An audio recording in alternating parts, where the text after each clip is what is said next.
Salutations, très chers abonnés, très chers internautes. Nous voici sur une nouvelle séquence de Talk, une plateforme qui vous permet de s'exprimer, une plateforme libérale qui ramène du talent, des pépites. Et aujourd'hui, c'est votre nouveau présentateur, Benji Kalouba. Et pour ne pas me monopoliser, je ne suis pas seul, je suis accompagné d'un artiste ce soir. Un artiste qui ramène de l'art, qui ramène du talent, qui ramène du punch. Et ce soir, nous sommes accompagnés de Pablo. Bonjour Pablo. Bonjour Benji. J'espère que tu vas bien. Je vais bien, merci. En tout cas, bienvenue. Merci d'avoir répondu à notre invitation à The Talk. The Talk, c'est une plateforme, une capsule qui permet qui met au devant de talent, qui est du punch, des personnes qui sont remplies de bonnes valeurs, du talent également, comme vous aussi. Donc, c'est un honneur pour nous de vous accueillir parmi nous. Et Monsieur Pablo, dites-moi, c'est qui Pablo l'état civil pour nos très chers internautes et abonnés? Bien, Pablo est un artiste, rappeur, auteur-compositeur, beatmaker, donc en gros producteur musical, mais aussi, pas que, aussi producteur exécutif, parce que je finance des projets musicaux. Sous mon petit label indépendant Pablo Beat Music, PBM en sigle. Oh, waouh, vous avez un grand CV alors. Merci beaucoup. Ah, ça laisse ça laisse croire vraiment à un grand talent. On sent qu'il y a l'art que vous dégagez en tout cas. Ouais, je te jure. Et nous voulons savoir aussi également quelle est l'histoire qui se cache derrière le pseudo Pablo. C'est qui Pablo en fait? D'où vient ces surnoms en fait? C'est Pablo.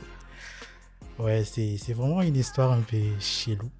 En fait, c'est un slat à moi qui, à l'époque, quand j'étais au pays, au Congo, à Kinshasa précisément, ces gars-là, ils venaient chez moi pour... C'était un ami pour vous? C'est un ami, un vrai ami. Moi, je les appelle mes slats. Quand j'ai dit slat, c'est un vrai ami à moi, tu vois. Donc un vrai gars. Nice. Ouais, il venait chez moi chercher sa dose, comme tout le monde, tu vois. Oui, parce qu'à l'époque, j'ai tapé un peu dans la pire et tout. Et lui aussi, il venait.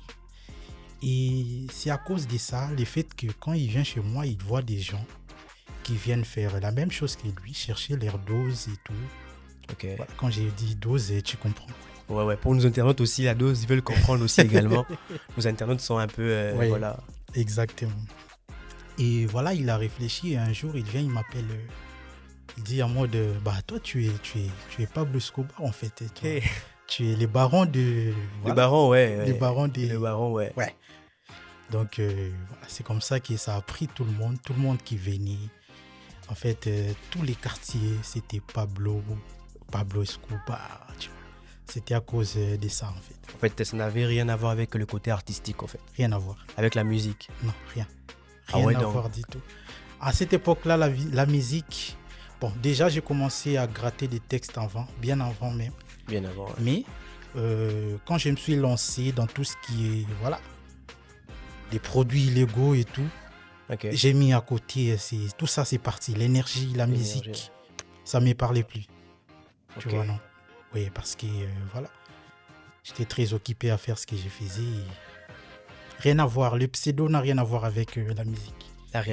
Mais ces pseudos quand même vous poursuivent jusqu'à aujourd'hui en fait. Oui, ça me poursuit jusqu'à aujourd'hui parce que je me suis dit que déjà ce que je faisais, ça m'a inspiré, c'est ce qui m'a poussé à poursuivre maintenant l'objectif, à revenir à la musique et poursuivre un but précis. Donc c'est pourquoi j'ai gardé les pseudos. Mais à quel moment tu as découvert la musique en fait? Nous voulons savoir un tout petit peu. Oui, j'ai découvert la musique à l'époque des sections d'assaut. Oh, section d'assaut, ouais. Oui, à l'époque des sections d'assaut. Je ne sais pas si...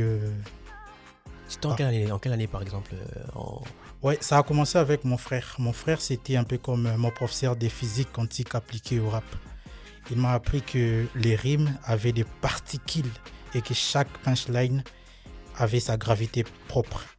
Il était mon premier public, mon premier critique Bon, parfois brutal comme un tacle de Messi dans des bus du quartier. Un tacle de Ramos, quoi. Ouais. Ouais. Mais il m'a mis les raps dans les oreilles comme on met une équation au tableau. Au début, tu comprends, mais après, tu sais que c'est important. Ah ouais. C'était pas juste écouter, c'était analyser comme un scientifique devant un virus inconnu.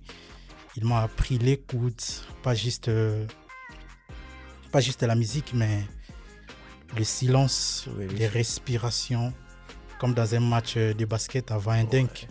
Ouais. Il m'a montré que le flow, c'est comme la chimie. Une mauvaise combinaison, ça explose mal. Voilà. Grâce à lui, j'ai compris que les raps, ce n'était pas crier. C'est pas crier, c'est viser juste, façon sniper intergalactique. Oh, et aujourd'hui encore, quand j'écris, je l'entends dans les décibels du cosmos. C'est vraiment ma racine artistique, ma gravité personnelle. Sans racine, même un arbre millionnaire peut tomber au premier vent. Ok. Mais nous voulons savoir un tout petit peu, ton frère aussi était un artiste durant ta jeunesse, ou bien il était un compositeur aussi? Non, mon frère n'était pas un artiste, mais il était dans la culture hip-hop. Ok. Oui. C'est-à-dire il était danseur, il dansait. Ah ok. Avec des potes à lui, il dansait, il faisait des smurfs. Tu connais à l'époque. À l'époque, ouais. Ça smurfait, ouais. C'était vraiment... Voilà. Il smurfait, il dansait, voilà. Mais il avait quand même une auditeur musicale, quoi. Oui. Il aimait, il écoutait beaucoup de rap. C'est lui qui a ramené Section d'Assaut à la maison. Tout le monde écoutait ça grâce à lui. Lui, c'est un danseur, mais quand même, il voulait incarner un peu ce côté musical. Oui, parce que les danseurs, à l'époque, ça dansait sur du hip-hop. Exactement, d'accord. Donc, lui n'a pas eu ses déclics pour la musique, mais il a incarné en toi. Oui. Ah ouais? C'est ça. Donc, il a su bien voir, on peut dire ça. Oui. Mais il n'était pas vraiment conscient que c'est quelque chose qui me branchait. Lui, il ramenait juste sa vibe parce que c'est une personne... Il est quelqu'un il a ses délires à lui, tu vois, non? Oui, je comprends. Donc, il a ramené un délire et on a suivi. Ouais. Et chacun s'est approprié à sa manière et chacun a fait de ça ce qu'il voulait.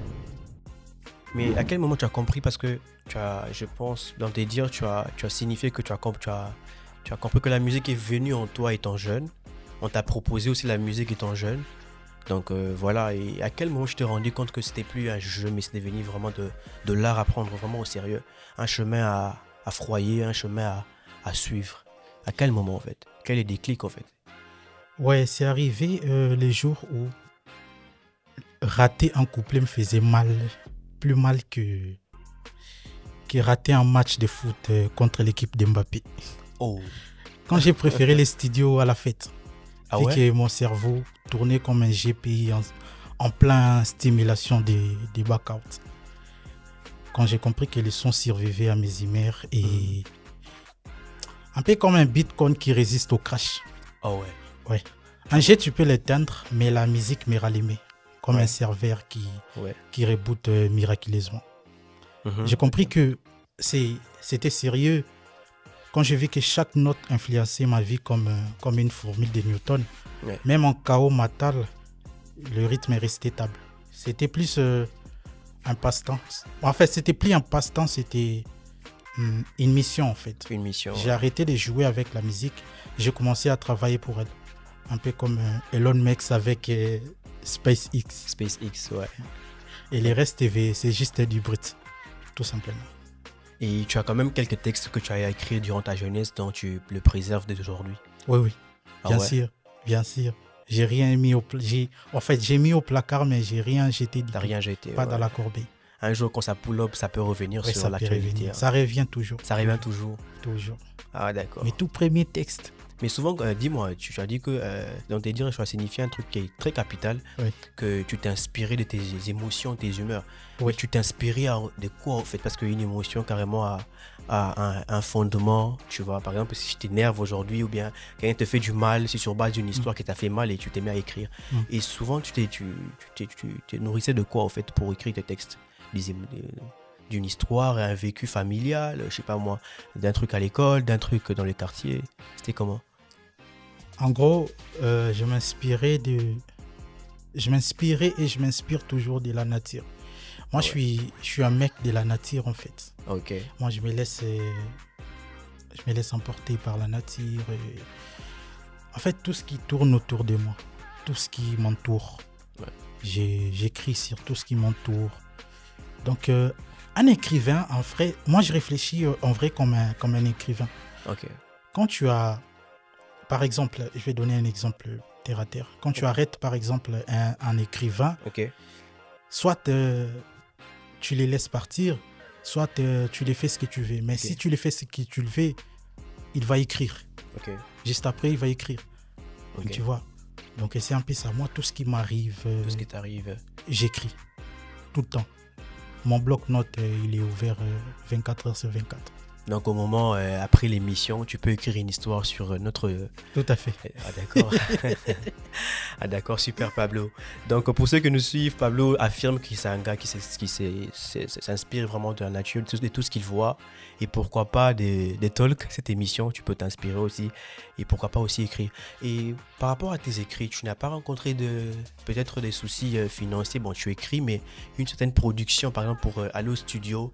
Parce que tu sais, tu peux bel et bien écrire, mais quand ça n'a pas d'art, quand ce n'est pas, comment on dit, on ne sait pas conserver cet art-là, peut-être dans les choses auditives, comme peut-être des cassettes, ou bien la musique à l'époque, c'était un peu trop. Mais comment est-ce que quand tu étais en manque de moyens, ça t'est déjà arrivé, et comment est-ce que tu faisais pour aller au studio pendant ce temps-là? Les galères des studios, ça, j'en ai connu pas mal. Parce que à l'époque, aller en studio, c'était pas facile. Déjà, de base, nous, on est, moi personnellement, je suis ici d'une famille très modeste. On n'avait pas grand-chose, mais quand même, on partageait les riz. Alors, les galères des studios, j'ai vécu ça. Et c'était pas facile. Tu t'es contraint à faire quoi pour aller au studio? Qu'est-ce que tu étais en mesure de faire pour aller au studio? Genre, je suis obligé de vendre mon téléphone, mes baskets pour aller au studio pour payer un prix. Tu l'as fait aussi? Moi, j'ai tapé plus dans l'argent des frais scolaires. Des frais scolaires pour aller au studio. Oui. Ok, mais à quel moment les parents aussi ont compris que non, Pablo est né pour la musique? C'était facile parce que prendre les frais académiques, oui, on peut te comprendre, mais des fois ça paraît incompris pour certains, parce que c'est quelque chose qu'on a décidé d'épouser.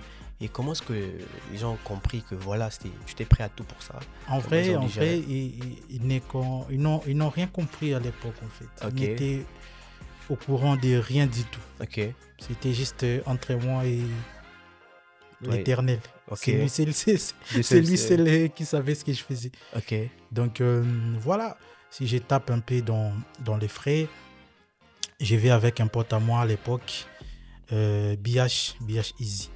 J'allais avec lui, il m'a mené parce que lui, il connaissait un peu, il avait un peu des contacts, des studios et tout. Il m'a amené vers, je sais pas, Kalamou et tout, Kimba, là-bas. On allait enregistrer et tout, on allait en studio. Mais rien n'est sorti à l'époque, rien. Mais c'est juste entre toi et les studios, en fait. Ouais, c'est resté entre moi et Linger. Linger, je ne sais même pas s'il est encore en vie aujourd'hui. Mais je n'ai pas pu archiver tes enregistrements quelque part. Pas du tout. À l'époque, on n'avait vraiment pas... Je crois, les premiers sons qu'on a fait, les premiers sons studio qu'on a fait, on a payé une avance, mais on a manqué de quoi compléter pour récupérer les morceaux. C'est resté. Ah, c'est resté. En tout cas, on s'imagine que tu as eu vraiment un parcours musical quand même... avant d'arriver en Tunisie quand même. Ouais, mais à cause des galères des studios, j'ai pas pu aller loin avec ces parcours-là. Pablo, connaissant que avec ce que tu viens de dire, tu as quand même un parcours assez un peu compliqué dans ta jeunesse pour financer les studios et autres. Mais te voyant en Tunisie et en tant que rappeur, avec cette même passion, ces mêmes feux-là, trouves-tu pas que c'est une fuite ou soit une seconde chance que la vie t'offre pour essayer d'évoluer ta carrière? En Tunisie? Oui, en Tunisie, ouais. Au début, c'était une fuite. Ah bon? Ouais, comme dirait... Mais qu'est-ce que tu as fouillé, en fait? Bon, je sais pas exactement ce que j'ai fouillé, mais comme dirait la mère de ma gosse, pour elle, c'était une fuite, clairement. Ok. Oui. Mais après c'est vraiment pas ça. Mais ça s'est transformé en recette comme un PC qui plante mais qui réparte. Ok, ouais. Donc la Tunisie, c'était un silence nécessaire. Un dessert pour faire pousser les idées, comme les cactus interstellaires, tu vois. Donc j'ai trouvé les temps, la respiration et une perspective sur ma vie. C'était pas l'exil, c'était une mise à jour en fait. Une mise à jour. Un peu comme Netflix qui te rajoute un épisode. Ok, d'accord. Genre une saison bonus que tu n'attendais pas. J'ai arrêté de courir après les problèmes, j'ai pensé à les observer. Et observer, c'est les premiers pas pour changer. Donc la Tunisie m'a appris que parfois pour avancer, faut... Et en fait, c'est une seconde chance que la Tunisie m'offre. Ok. Mais tu penses que tu as toutes les chances possibles pour pull-up en Tunisie? Oui, en tout cas, j'essaye, j'ai fait de mon mieux et je suis confiant. J'ai un objectif précis et c'est ça le plus important. Et la Tunisie t'offre toutes les chances de ton côté aussi? Apparemment, je dirais pas vraiment à 100%, mais par rapport au Congo aussi, j'ai vraiment les outils qu'il faut. Tous les outils qu'il faut, d'accord. Oui, j'ai vraiment ce qu'il faut. Et ça évolue quand même en tant que seconde chance? Oui, en tant que seconde chance, comme sur des roulettes, ça roule. Comme tu l'as signifié que c'était une fuite dans un certain cas, mais est-ce qu'on peut espérer d'une fuite un fameux retour un jour? Comme je viens de le dire, c'est en fait une mise à jour en fait. Ok. Oui, c'était pas vraiment un exil. C'était plus une mise à jour. Il fallait prendre du recul, il fallait remettre mon ancienne vie, il fallait la remettre en question. Et il fallait voir clair et précisément les bouts du chemin. Et dans cette mise à jour, il s'avérait que tu as traversé aussi des moments très difficiles, des troubles psychiatriques et une longue cure. Et comment tu l'as traversé? Qu'est-ce qui est arrivé pour que tu te retrouves dans ces circonstances pendant que peut-être que tu t'imaginais que la Tunisie était une seconde chance et tu te retrouves avec des problèmes psychiatriques et tant de choses. Comment tu l'as fait pour traverser? Et qu'est-ce qui s'est passé réellement pour que tu aies cela? En fait, les problèmes psychiatriques, c'était lié à mon ancienne vie. Et à cause des consommations des produits et tout. Et voilà. En fait, nous, on pensait que pour être rappeur, pour être être dans les temps, être dans branché, la codée, et puis voilà. Il fallait consommer un peu, tout, envoyer, tu vois, la bédave et tout. Des gaines, Mais après, on s'est remis en question, tu vois.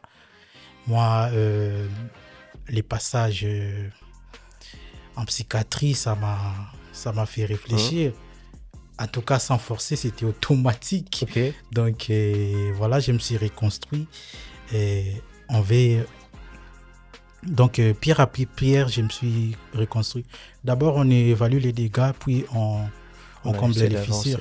La cure m'a appris que le cerveau, c'est en fait un organe, pas juste un cliché des rappeurs.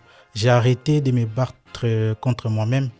Et voilà, je me suis reboosté en fait. La musique est devenue thérapeutique, donc pas magique.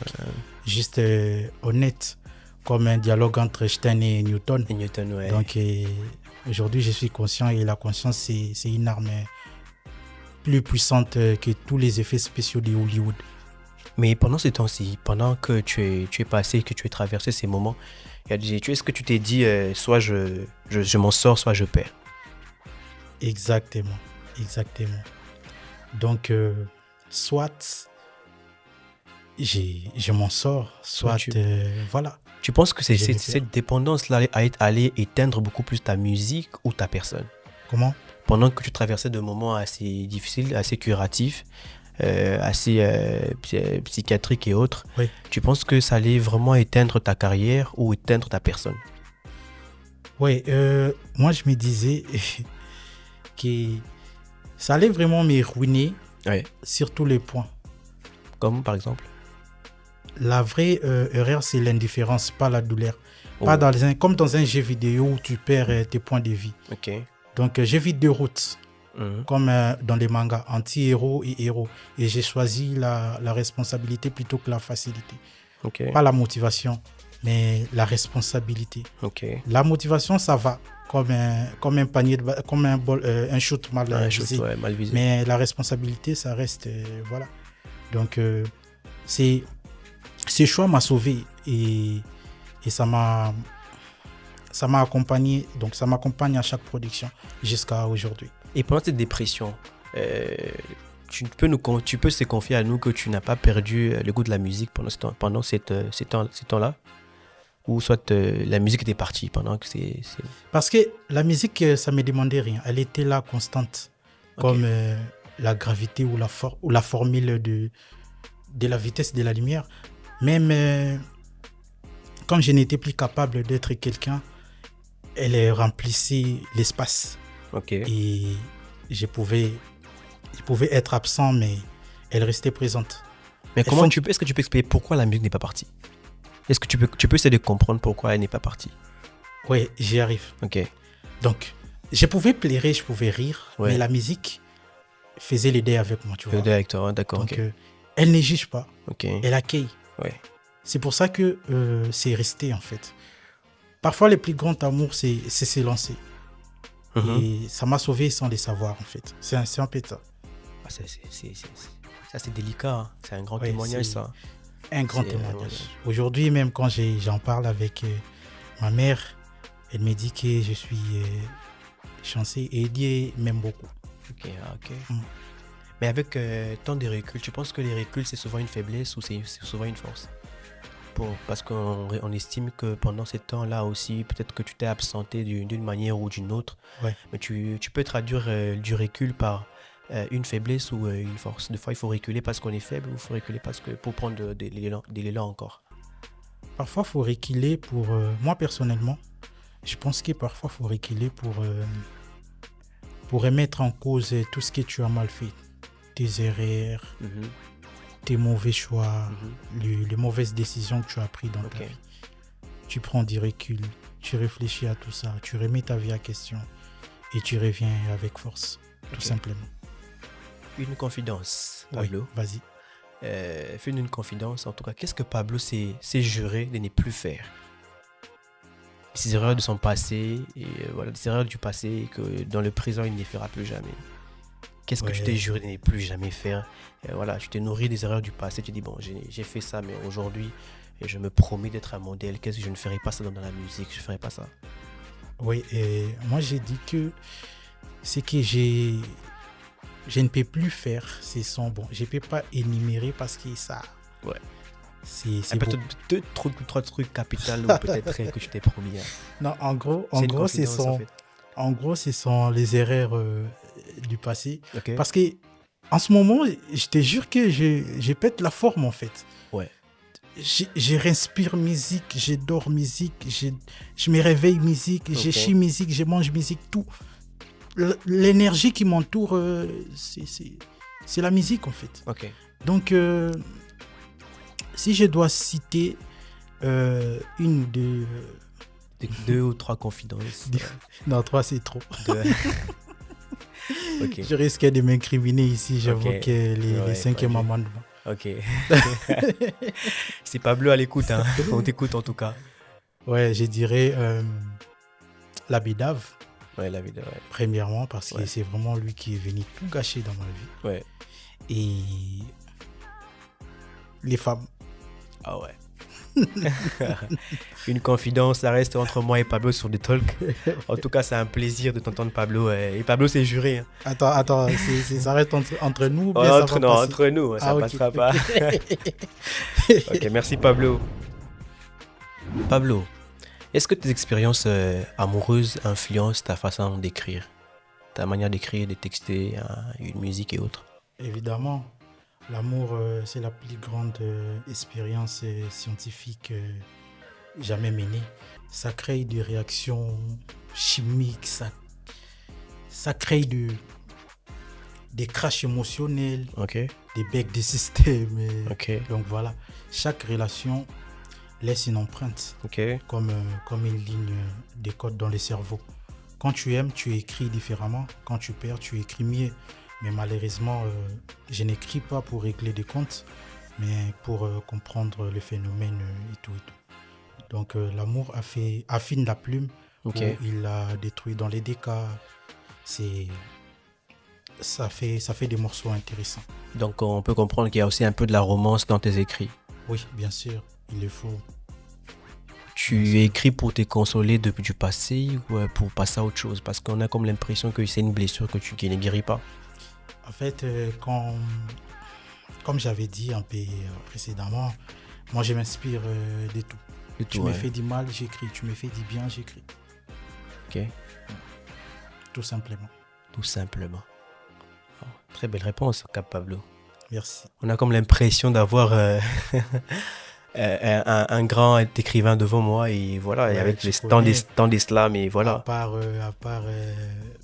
je sais pas, parce qu'on est un peu mal vu dans la société, les artistes, les styles aussi, tu vois, comme Tress, Lox. Les gens jugent facilement. Je ne sais pas qu'à part ça, on est passé de l'école. Tu vois, non, il y a des et pour ceux que vous jugez mathématiques, des théorèmes qui inondent nos cervelles. Ça sent vraiment de sa part des Pythagore. Tu sens que je suis en face d'un rappeur scientifique, vraiment très assidu. C'est comme un Einstein sur le son. Ouais, en tout cas, vraiment. Et quels sont les artistes souvent que tu écoutes très souvent en boucle, communément? S'il faut citer 3 artistes que tu écoutes communément en boucle. 3 artistes. Des préférences qui t'inspirent beaucoup, qui affinent ta plume et autres. Quels sont 3 artistes que tu peux nous citer? J'ai toujours été influencé par des artistes qui pensent autant qu'ils performent. Les artistes avec une vision, pas juste un gimmick. Donc, ceux qui racontent la réalité sans filtre. Et à l'international, c'est ceux qui ont transformé leur vie en musique. Les artistes qui comprennent l'art du business, les stratèges, pas juste des voix. J'analyse leur carrière comme des études de cas. Pourquoi ça marche, pourquoi c'est dur, comment éviter leurs erreurs. Et si tu peux me citer 3 artistes qui correspondent à ce que tu viens de me dire. Bon, ça dépend de mon état. Bon, prenons l'état actuel. Ça dépend de mon état mental, comme une playlist adaptative. Mais globalement, un pour la vision, un pour l'émotion, un pour l'énergie. Donc des artistes qui traversent, sans prendre une ride, qui traversent des époques sans prendre une ride. Donc comme un peu des théorèmes mathématiques. Donc même quand les moods changent, et ils existent toujours. Exactement. Je les écoute pas pour copier, mais pour comprendre et pourquoi ça fonctionne. Donc pourquoi ça reste et comment faire ça sans tricher, tu vois. Sans tricher, ouais. Mais prenons un exemple très simple. Dans ton Spotify ou dans ton téléphone, quels sont les artistes que tu écoutes communément? Non, je n'ai vraiment pas envie de citer des blazes. Ah, des blazes, d'accord, ouais. Pour ne pas donner discret. Mais je vous écoute, les gars. Vous êtes trop chauds, merci. Pour ne pas donner du miel aux mouches, hein, donc. Oui, exactement. Ah, d'accord. Mais est-ce que Pablo est ouvert à faire un feat avec un potentiel rappeur s'il vient en Tunisie? J'ai envie de faire un feat avec toi. Est-ce que tu es ouvert à une certaine collaboration? En vrai, je rêve des collaborations intelligentes, pas juste instagrammables. Donc, les univers se mélangent, pas juste pour... Je vais des feats où les univers se mélangent. En Afrique, des artistes qui respectent leur culture sans folkloriser. Et à l'international, des artistes pas frileux, tu vois. Donc, un feat doit créer un choc, pas une addition sans saveur. 1 + 1 doit faire 3. Sinon, autant rester solo. Donc, c'est un peu ça. Pas des photocopies des succès. Tu penses que cette exigence-là, ça s'impose à toi parce que tu es beatmaker pro, ou bien c'est juste par finesse de la musique? Beatmaker pro. En fait, en tant que beatmaker, j'ai beaucoup écouté. Et en tant que producteur exécutif qui finance les projets musicaux, je sais ce qui marche et ce qui ne marche pas. Donc c'est là que tu imposes automatiquement avec qui te collaborer. Je sais directement si j'ai fait ça avec lui. Je les propose ces styles. On fait quelque chose, ça va donner. Ok. Oui. Mais Pablo, à t'écouter, tu es beaucoup plus dans tes musiques, tu es beaucoup plus francophone, anglophone, lingalaphone, ou soit arabophone aussi, pourquoi pas? En vrai, je suis plus francophone. Oui, je cible plus l'Europe francophone. Ok. Oui. Ok. Les lingala, je me débrouille, mais difficile d'aligner des phrases sans tricher. Sans tricher. D'accord, merci Pablo. Mais Pablo, j'ai une dernière question. Avant-dernière question, je peux dire ça. Oui. Qu'est-ce que nous, consommateurs de Pablo, devons-nous s'attendre en 2026 de Pablo? Qu'est-ce qu'on doit s'attendre de Pablo? Pablo nous promet un feat de malade, un album de malade. Qu'est-ce que Pablo nous promet en 2026? Qu'est-ce qu'on doit conspirer là-dessus de Pablo et autres?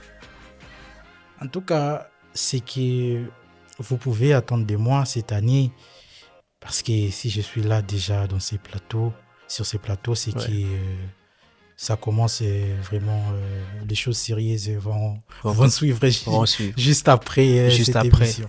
Donc, on ne fait pas les choses à moitié, on fait les choses au maximum. Donc, vous pouvez vous attendre à beaucoup de surprises. Surtout que l'été approche, hein, donc l'été, on veut vibrer en mode Pablo. Hein. Comment? Surtout que l'été approche, on veut vibrer en mode Pablo et autres. Des shows qui s'enchaînent, et voilà, des sorties un peu opportunistes et autres. Voilà, on va enchaîner des showcases. Je vais sortir des projets. En tout cas, ça va attraper les games par l'école. Et secouer jusqu'à ce que, voilà. Donc, les gars, les rappeurs, là, serrez vos ceintures parce que c'est la foudre qui va s'abattre sur chacun. Une foudre pour différentes communautés, donc apprêtez-vous. Pablo promet du sale, promet de hard music, strong music, en tout cas, ça sera vraiment, vibe music, ça sera vraiment tellement chaud. Et voilà, aux communautaires, aux étudiants, à ceux qui consomment la bonne musique, Pablo annonce du grand et d'épatant. En exclusivité, on va écouter un petit extrait du premier série de freestyle Linga Trap de Pablo qu'il compte publier très bientôt. Suivez avec moi.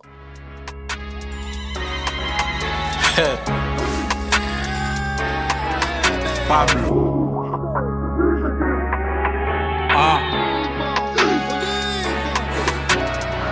Kobeta mboka compliqué, je sais pas si j'aligne des phrases. Non explorer peterango, inspire comme pièce à des faces. Non lengi saba enceinte, na simbi netre na phase. Sydney il est courageux. Yoka, tolula libanda, mite ma balabala. Balula ma bala, biso basi a balabala. Barap no libanda, ba MC ango balala. Libéré obabete langa ba sentish malala. Tuna jive mais c'est torti à biso et ratakate. Kutuku carburant milinga net itio d'échappement. Suena kitara limo de bechana prometazine. Ba plan à moi vient Pablo Simawane eliminasi. Naki mama bende na multiplier mute mama be. Ba vimba batolo bolo ngwaso na. Je te laisse quelques instants de parler à ton personnage Pablo. Qu'est-ce que tu dis à Pablo aujourd'hui? Est-ce que tu es fier de Pablo? C'est ce que Pablo est devenu aujourd'hui. Est-ce que tu es fier? S'il faut te regarder en face d'un miroir, qu'est-ce que tu dis à... Je suis comme un miroir pour toi aujourd'hui. Qu'est-ce que tu essaies de te voir en moi? Qu'est-ce que tu dis à Pablo? Qu'est-ce que tu te dis? Bien, je lui dirais, arrête de douter. T'es pas perdu, t'es juste en phase de déchargement. Okay. Le temps est relatif, mais l'ambition doit être constante. Fais des erreurs, mais documente-les. N'écoute pas tout le monde. Travaille plus que tu ne parles. Protège ton mental. Observe, analyse et surtout n'abandonne pas avant d'avoir compris le jeu parce que le jeu est plus long qu'il en a l'air. Mais il vaut le coup. Le jeu est long qu'il en a l'air. Merci, en tout cas c'est le mot qui retient mon attention. Voilà. Merci Pablo d'être venu et ton mot de la fin, si tu as un mot à dire à quelqu'un, je sais pas, à maman, à quelqu'un ou bien un mot de la fin, je sais pas, tu as l'honneur en tout cas Pablo. Ouais, d'abord premièrement, merci pour l'invitation, merci à toute l'équipe Dynamique Design. C'est grâce à vous. Merci beaucoup. Rifin derrière la caméra. Donc, merci. Voilà, je profite aussi de ces passages pour passer les salams à ma mère. Et là où elle est, maman Isabelle Iluta. Beaucoup de salutations, des bisous à elle. Et voilà, c'est d'ailleurs